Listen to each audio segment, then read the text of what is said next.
Your standards are not getting lower because you're growing.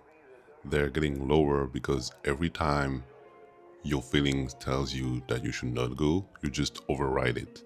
And this compounds, and that's the real cost. Most of the time when you're dating with someone, you do some kind of like trade with yourself, but it always kind of like feels reasonable. You say things like, oh, maybe I'm being too picky, maybe I'm projecting, or like, oh, but they check most of the boxes, so let's try to see if that could work. Each of those things are small.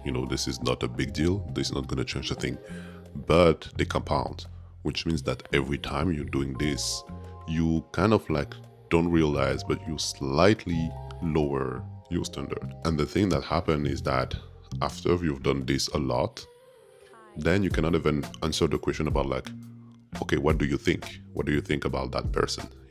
Like, because you kind of like, okay, well, you don't know if that's good or not because you will like, okay, I'm not sure, but maybe this is just me.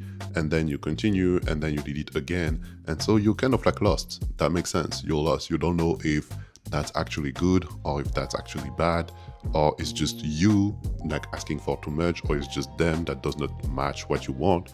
And you're just lost with that. Most people will treat like standard like a list of threats, but it's not. The actual standard is how you're feeling. Your instinct can speak before your behaviors listen. The thing is, you can have like the best checklist of the world about like, oh, I want this, I want this, I want this.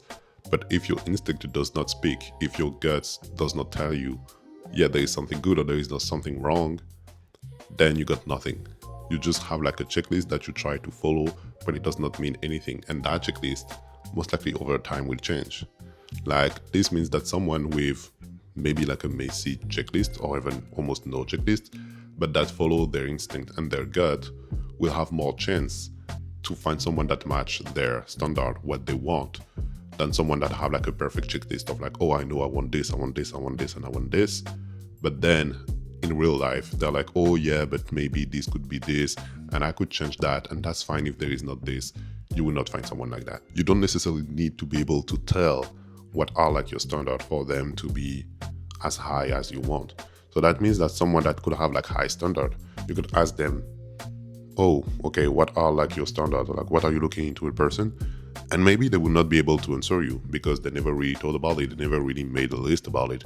And that's the thing, because they follow like their instinct and their feeling to find like someone that match with them, which means that when they date with someone that does not match that, they know that deeply inside of them, which means that they will not continue. They will be like, okay, I'm not feeling it. This is not matching my vibe.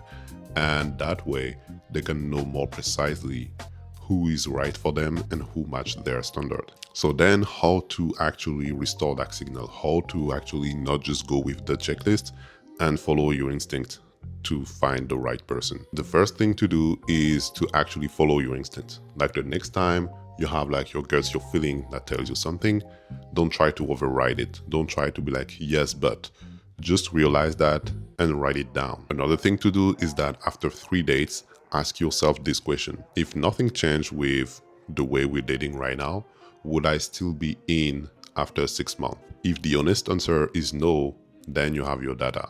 This is as simple as that. Like, you just have to ask yourself the true questions, like the right question, and answer them honestly. The goal is not to set like bigger and higher rules or higher standard for yourself because like, oh yeah, like I'm worthing it, like I need something like really like high value. But it's more about actually listening to the small signal that your own body, your whole feelings are sending you. The small thing that they did that kind of like bother you, like the small message that you were waiting for that they did not send to you. Those are like small things that small people will ignore, but you know deep inside of you, they kind of like bother you for a good or a bad reason, whatever, but still they bother you. So this is signal, and you should listen, always listen to yourself. So there is one thing that you should remember is that higher standard doesn't mean that you have a bigger list. They just mean a shorter delay between the moment you realize that it's not it and the moment you're leaving. Because if you kind of like start to realize that isn't gonna make it and you're still trying, this is time that you're losing. And the shorter this time, the better for you to go most likely on to the next person and to be able to find the right person for you that match your vibe and your standard. If this video was somehow helpful for you, please consider liking the video and subscribing to the channel. I see you soon for another video, and until then, take care and drink your water.